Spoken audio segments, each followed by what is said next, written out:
천주교는 이제 유일신 종교라고 합니다. 그래서 세 개의 유일신 종교가 크게 유다교, 그다음에 그리스도교, 그다음에 이슬람교가 있는데요. 이 한 분이신 하느님은 특별히 이슬람교나 유다교는 유일신 하느님은 유일신의 형태로만 계시는데 그리스도교에서는 삼위일체이신 하느님으로 있다고 이야기를 합니다. 그래서 성부 하느님, 성자 예수님, 그다음에 성령 하느님. 그래서 천주교 신자들이 성호경을 그을 때 성부와 성자와 성령의 이름으로 하는 이유는 그래서 그렇고요. 이 세 위격을 가지고 있는 하느님이 한 몸이다. 이게 이제 삼위일체교리인데 물의 화학 기호가 뭐죠? H2O. H2O, 그죠? 물이 액체이던 기체이던 고체이던 화학 기호는 변하지 않습니다.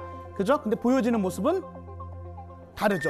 물이고 얼음이고 수증기고. 그래서 한 분이신 하느님이 사람이 보는 관점에 따라서 다르게 보이신다라는 게 삼위일체 교리입니다. 그래서 하느님이 하시는 역할은 다른 것 같지만 다른 것처럼 보이지만 핵심적인 건 똑같은 건데요. 성부 하느님은 창조주입니다.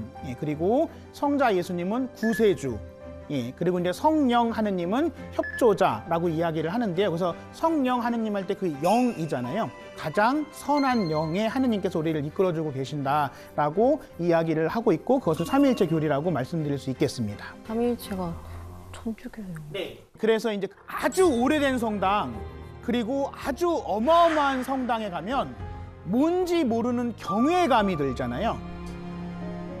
제가 이제 소개시켜드릴 곳은 세계에서 가장 큰 성당, 지상의 영적 지도자라고 하는 교황님이 계시는 곳이고 가톨릭 교회의 총본산이며 역사적으로, 예술적으로, 종교적으로 문화유산 같은 곳이기 때문에 바티칸에 있는 성 베드로 대성당에 대해서 말씀을 드릴 겁니다.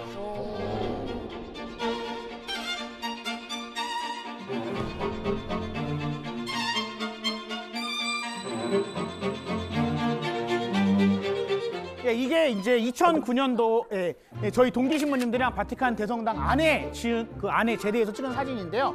제가 2009년도에 서품 받았는데 제가 저렇게 서 계신 게. 왜 저렇게 서 계신 거예요? 네, 말갈량이처럼 서 계세요.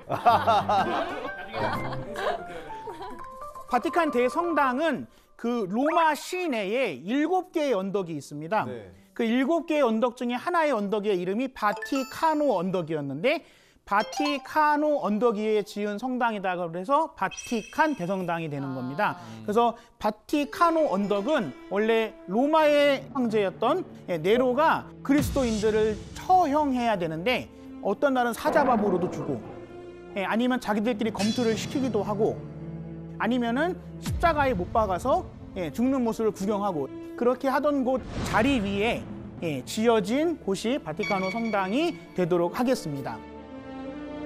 바티칸 대성당에 보면 이렇게 저 초대형 돔이 있습니다. 저 돔은 하느님의 영원함을 상징해요. 왜냐하면 돔은 동그란 모양을 가지고 있잖아요. 그죠? 이 돔을 누가 설계했을까요? 레오나르도 디카프리오? 아니고, 미켈란젤로가 저 돔이 유명한 거는 이제 미켈란젤로가 지었기 때문에 그렇습니다. 오늘날의 대성전은 미켈란젤로, 라파엘로 같은 인류 역사에 한 번 나올까 말까한 예술가들이 지었기 때문에 돈으로 다시 지은다고 해도 똑같이 지을 수는 없고요. 기술적으로 또 지은다고 해도 똑같이 지을 수 없는 곳이라고 할 수가 있겠습니다. 보시면 이게 아까 그 미켈란젤로의 돔이고요. 이 돔 바로 밑에 보면 대형 제대가 있습니다. 이 대형 제대 바로 밑에가 베드로 사도의 무덤이에요. 원래 이제 성당은 전통적으로 무덤 위에 세워지게 되어 있습니다. 그래서 이제 바티칸 성당도 무덤 위에 세워져 있는 거죠. 그 용산 성당이나 아니면은 그 명동 성당 같은 경우에는 무덤 위에 지어진 성당입니다. 명동은 누가 그럼? 네, 명동에는 천국 천주교회의 2대 주교님인 앵베르 주교님하고 이제 모방 신부님, 샤스탕 신부님 이렇게 해서 순교자들 무덤 위에 세워져 있고요. 신학교에 가면은 이제 신학교 대성당에 김대건 신부님의 2개의 고울이 있습니다. 그래서 근데 그런 만큼 순교자의 유해가 모셔져 있는 곳은 다 성지라고 이야기를 할 수가 있는 거죠. 네. 교황님을 언제 가면 볼 수 있냐? 이런 질문을 하시는데 높으셔서 아무나 못 보는 게 아니고요. 무지하게 바쁘셔서 아무도 못 만납니다. 농담 반 진담 반으로 교황님이 10년 후까지 스케줄이 잡혀 있다고 이야기를 하거든요. 어쨌든 교황님을 정기적으로 볼 수 있는 거는 물론 이건 스케줄이 없을 때입니다. 뭐 그때 간다고 항상 계시는 게 아니라 수요 일반 아련이라고 해서 매주 수요일 날 오전 10시에 가면 교황님을 볼 수 있고요. 매주 주일 날 12시에 가면 교황님이 집무실 창문을 열고 삼정기도를 하고 사람들한테 좋은 말씀을 하는 시간을 가지게 됩니다. 근데 아까 제가 보여드렸던 제 성지순례 갈 때는 교황님께서 외국 출타 중이셨어요. 그래서 제가 교황님을 보지는 못했는데 천주교 신부인 저도 교황님을 못 봤는데 스님이 교황님을 보신 게 아니라 교황님과 사진도 찍었어요. 네네. 그래서 스님이 교황님과 찍은 사진을 스님을 한번 찾아보세요. 여기 스님 어디 계실까요? 지금 머리부터 보게 되는데요. 그렇죠. 머리부터 봐야 돼요. 네. 나 의상, 두 번째 의상. 아 저기 네네. 이게 무슨 일이야 이게? 2022년에 카자흐스탄에서 열리는 세계 전통 종교 지도자 대회라는 4년마다 열리는데 제가 한국 대표로 이제 저는 참석을 했었고 제가 이 사진을 찍고 신부님께 자랑을 했었거든요. 나 봐라. 나 찍었다. 나 교황님하고 찍었다. 그 사진. 보지도 못했는데. 네, 이 사진 보시면 지금은 이제 뭐 그렇진 않지만 예전에는 사제가 교황님을 서서 볼 수가 없거든요. 무릎을 꿇고 항상 교황님한테는 근데 스님은 서 계십니다. 같은 나이네. 그래서 물론 사제는 아니시지만 그래서 여기 가운데에 계시는 교황님이 아마 많은 분들이 아실 텐데 이제 프란치스코 교황님이라고 266대 교황님이십니다. 그래서 프란치스코 교황님은 최초의 남미 출신 교황님, 부에노스 아이레스 출신이십니다. 아르헨티나의 수도. 프란치스코 교황님은 그전의 교황님들과는 다른 여러 가지로 파격적으로 이제 행동을 하시는 분인데요. 이 얘기를 들으시는 분들은 좀 당연한 게 아닌가라고 생각하실 수도 있지만 원래 교황님은 자기 가방을 자기가 안 드십니다. 왜? 근데 누가 들까요? 수행비서. 네, 비서가 있죠. 사제, 비서 신부가 있는데 교황님은 본인 가방을 본인이 들고 다니시고 그다음에 한국에 오셨을 때 2014년에 한국에 오셨었거든요. 보통 이제 교황님들 오면 벤츠, 아니면 BMW 방탄유리 뭐 이런 건데 교황님은 소울을 이제 개조를 해서 이제 교황님이 한국에 왔을 때 그 소울 자동차를 타셨고 교황님은 로마에서도 지하철이나 버스 타고 다니십니다. 전용차 거의 안 타시고 혼자 다니시고요. 그다음에 이제 이 베드로 대성전에서 화려한 교황님 전용 궁전이 있는데 여태까지 교황님들은 다 교황님 궁전에서 사셨지만 프란치스코 교황님께서는 마르타의 집이라고 로마에 놀러 오는 신부님들 가는 게스트하우스가 있어요. 그 게스트하우스에서 일반 사제들하고 똑같이 사시고 그 교황님 궁전에서 사시지 않고요. 엄청 소탈하시고 겸손하신 교황님이라고 할 수 있습니다. 저 신부님 갑자기 문득 이런 궁금증이 생겼는데요. 교황님께서도 고해성사를 하시나요? 네. 고해성사는 모든 사제의 의무입니다. 그러니까 교황님이라고 안 하진 않고요. 그럼 교황님 누구한테 해요? 보통 사제에게. 그래서 여러분들 나중에 포털에서 프란시스코 교황 고해성사 치시면 교황님이 다른 사제와 다를 바 없이 무릎 꿇고 일반 사람들과 똑같이 고해성사를 보시는 것을 보실 수 있습니다. 이것은 전승에 대한 이야기입니다. 그러니까 전승이라는 얘기는 뭐냐면 구라냐? 그건 아니고요. 구라? 진짜냐? 진짜냐? 나 깜짝 놀랐어. 진짜냐? 천주교 용어인 줄 알았어. 그것도 아니고요. 세례명인 줄 알았잖아요. 사실이라고 많은 신자들이 믿어서 여러 가지 기적들을 체험한 거기 때문에 이게 꼭 구라냐 진짜냐라고 말할 수는 없지만 여러 가지 전승에 대한 것이 있는데 그 로마의 바티칸의 대성전에 여러 유물들이 있지만 그래도 유명한 거는 천주교 신자들은 다 아시는 십자가의 길, 예수님의 고난의 길 14처가 있는데 그중에 6처가 베로니카 성녀가 예수님의 얼굴을 닦습니다. 그래서 그 베로니카 성녀의 수건에 예수님의 얼굴이 묻어나 있습니다. 근데 그거를 예수님의 얼굴인지 어떻게 할까요? DNA. 예수님의 DNA는 수집할 게 없습니다. 맞다. 부활하셨지. 그래서 토리노 성이라는 게 있는데요. 예수님을 묻었을 때 예수님의 시신을 수습한 옷, 그게 성스러운 옷인데 그게 그 토리노의 성이에 있는 얼굴과 이 베로니카 수건에 있는 예수님의 얼굴이 똑같습니다. 그래서 이게 예수님의 얼굴일 것이다. 그렇다라고 이야기를 하고요. 그 다음에 이제 박해받던 그리스도교가 로마의 국교가 되게 되는데 그게 콘스탄티누스 대제라는 사람을 통해서 되게 됩니다. 이 콘스탄티누스 대제의 어머니 때문에 콘스탄티누스 대제가 신자가 되는데 그 어머니가 성녀 헬레나라는 분입니다. 근데 그 성녀 헬레나라는 분이 서기 320년에 그리스도교 신자 중에서는 최초로 예루살렘의 성지순례를 가게 돼요. 근데 300년 동안 방치되어 있던 예수님의 죽음에 관련된 그 여러 곳에서 이제 베로니카의 수건이라든지 아니면 예수님의 십자가의 조각이라든지 예수님을 찔렀던 창의 조각들 뭐 여러 가지 성물들을 가지고 오게 되고 가지고 온 것 중에 하나가 바로 예수님의 십자가 조각인데 근데 그게 시간이 오래 지났으니까 그리고 거기 이제 예수님만 처형당한 게 아니라 수많은 사람이 십자가형을 받았을 거 아니에요. 그러면 어느 게 예수님의 십자가인지 예수님이 지셨던 십자가인지 알까요? 그건 모르는데. 피? 아니 이제 피가 여러 사람께 묻어 있겠죠. 그렇죠. DNA. 피 없이 죽을 수는 없어요. 네네. 그거 제가 사과 드린다고 몇 번. 네. 그래서 헬레나 성녀가 했던 거는 뭐였냐면 이미 죽은 사람들 시신을 십자가 조각 위에 올려보는 겁니다. 십자가 조각 위에 올려보는. 아, 피가 뭉쳐지는. 아니 죽은 사람을 시신을 올려놓는다고요. 십자가 조각 위에. 십자가 조각 위에 올려놨는데 그 중에서 한 젊은이가 부활하게 돼요. 살아나게 돼요. 그래서 이게 예수님의 십자가 조각이다라고 이제 인정을 해서 그게 이제 바티칸에 있는 성당에 묘소지게 되는 거죠. 그래서 아까 제가 말씀드린 것처럼 구라냐 진짜냐보다는 그 신앙심에 있다라고 이야기를 합니다.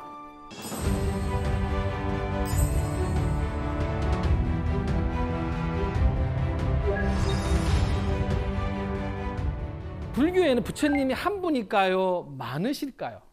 많아요. 부처님 여러분입니다.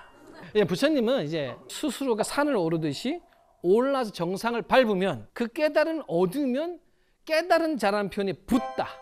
그게 바로 부처님이라는 표현입니다. 사실은 선생님 같은 대명사입니다. 전공이 다 있으세요. 약사열의 부처님, 의사 부처님이십니다. 아미타 부처님이라고 해서 극락세계라고 하는 중생을 데려가야겠다라고 원을 세우신 또 아미타 부처님이 계죠. 그래서 부처님이 신이에요 이렇게 질문을 하는데 불교는 신도 중생이라는 표현을 씁니다. 이게 무슨 말이냐? 33개의 하늘 세계에 있더라도 복이 다하면 똑 떨어지는 거야. 지옥에 떨어질 수도 있고 그걸 윤회라고 해요. 2호선 아시죠? 2호선. 계속 돌잖아요. 근데 불교는 이 2호선에서 벗어나느냐 마느냐의 핵심인 거야. 이거를 계속 도는하는 좀 좋은 데 있다가 다음에는 또 나쁜 곳에 태어나서 고통 속에 살기 때문에 벗어나는 게 중요해요. 그걸 해탈이라고 하는 거예요. 해탈. 벗어나지 못하면 거듭 태어나는 존재들이라는 편이 중생이라는 뜻이에요. 그래서 신도 중생입니다. 벗어나는 사람은 부처와 보살이라고 그러고 신과 다른 또 다른 존재라는 걸 여러분들이 좀 이해를 하셔야 돼요. 네네네.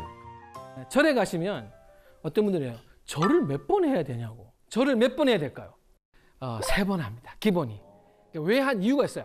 불교가 뭐라고 했어요? 가장 수승한 깨달음에 이르는 가르침. 어떻게 저 산꼭대기 올라가야 돼요? 물어보려면 누구한테 물어봐야 될까요? 산을 안 올라간 사람한테 물어봐야 될까요? 갔다 온 사람한테 물어봐야 될까요? 갔다 온 사람. 그게 부처님인 거예요. 그게 부처님을 믿는 마음에서 절을 하는 거예요. 당신의 가르침을 난 따를 준비가 되어 있어요. 자, 그 다음에 산에 오르려면 뭐가 있어야 돼요? 지도. 그렇죠. 그게 가르침이라는 거예요. 그 가르침을 따라야 될 거 아니에요. 그래서 절. 그리고 세 번째가 나보다 한 발짝 먼저 갔다 온 사람. 그게 바로 스님의 역할인 겁니다.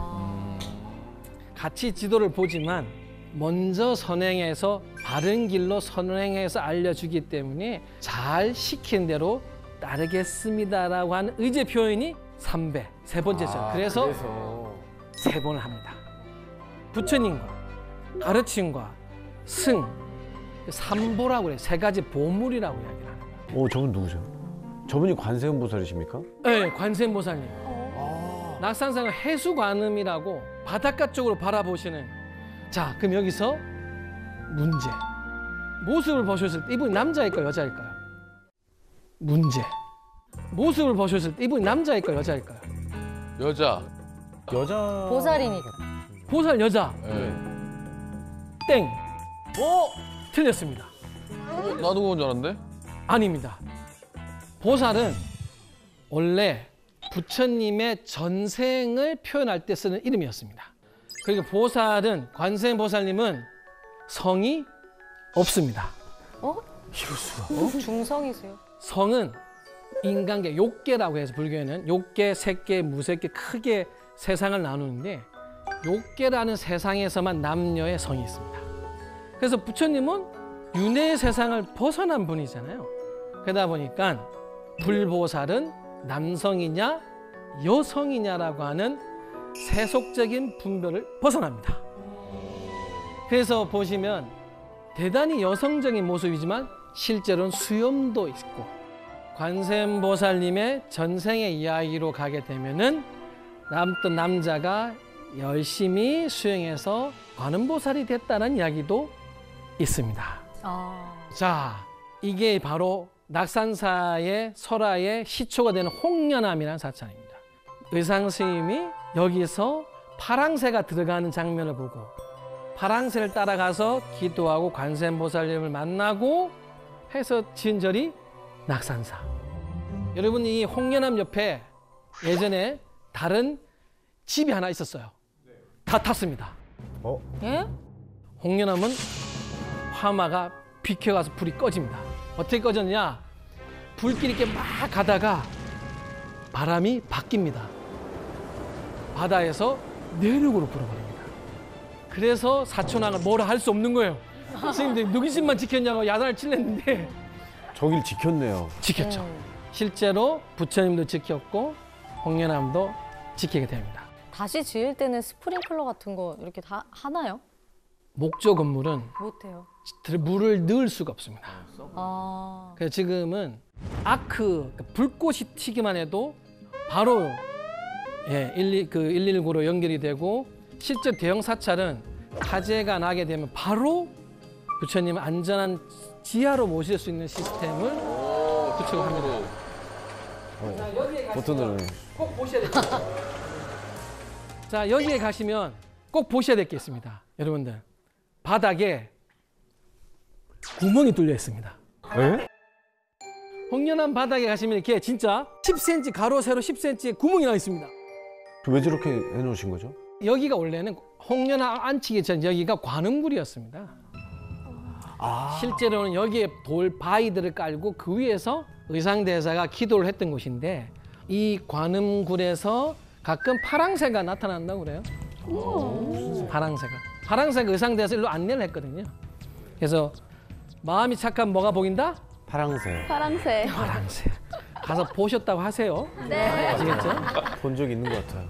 자, 이렇게 홍련암을 이제 보고 나시면 이제 이 1화에 말씀드린 대로 바로 그 의상대사 화엄경이라는 10권의 굉장히 방대한 경전을 210자로 이렇게 화엄 1승 법궤도라고 하는 식구로 했었는데요. 이거 들어가시면은 실제로 미로처럼 빠져나올 수 있습니다. 계속 돌면은 끝으로 나와요. 우와. 네, 그 실제로 이제 해인사 하는 곳에는 이걸 땅에 그려놓고 팔만대장경을 머리에 이고 네. 이걸 돕니다. 와. 제가 이 식구 중에 또 불교가 과연 하고자 하는 게 뭔가 라는 게 화엄경 1승 법궤도에 담겨있다고 하는데 허공에 보배의 법비가 가득 내리고 있다. 보배의 비를 담는 것은 중생의 글에서 따라서 담는 것이 다르다. 그게 무슨 말이야? 아니 나만 이렇게 뭐가 잘못돼? 나만 뭔가 세상이 나한테만 왜 이렇게 가혹해? 쟤는 왜 나보다 크지? 시기하지 말라. 내가 작은 것뿐이다. 그럼 어떻게 해야 될까? 이거 그래서 깨서 더 넓히려고 해라. 그걸 수행이라고 해요. 이 일승 법궤도에 있는 것처럼 세상을 긍정적으로 비록 지금 어렵고 힘들어도 가만히 보면 우리 주변에 너무 소중한 게 많다. 불교에서 사찰을 통해서 여러분들을 만나고 또 가르침을 주는 이유는 부디 여러분들의 그릇을 제발 한정하지 마시고 마음껏 바꿔 나가시라는 뜻에서 사찰이 있고 가르침을 주는 겁니다.